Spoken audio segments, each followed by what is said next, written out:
আসার পথে অনেকের সাথেই কথা বলেছি, আসলে বিভিন্ন বয়সী যারা মানুষ তারা এই বিজয়টাকে কিভাবে দেখছেন, কিভাবে দেখছেন, বিভিন্ন বয়সী মানুষের সাথে আমি কথা বলেছি।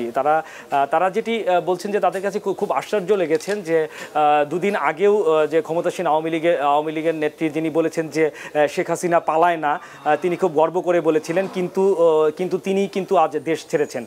এবং এই জিনিসটি তারা বারবার বলছিলেন যে শেখ হাসিনা পালায় না, এই যে আত্মবিশ্বাসের সাথে যে বক্তব্যটি তিনি দিলেন, সেই বক্তব্যটি দেওয়ার কয়েকদিনের মাথায় কিন্তু দেশ ছেড়ে তিনি চলে গেলেন। এবং এই ব্যাপারটি অনেকে হাসি তামাশা করছিলেন যে শেখ হাসিনা পালিয়ে গেছে, শেখ হাসিনা কোথায় গেছে, এবং এদের বেশিরভাগেরই ধারণা শেখ হাসিনাকে ভারত আশ্রয় দিয়েছে। আসলে আমরা জানি না উনি এখন কোথায় আছেন।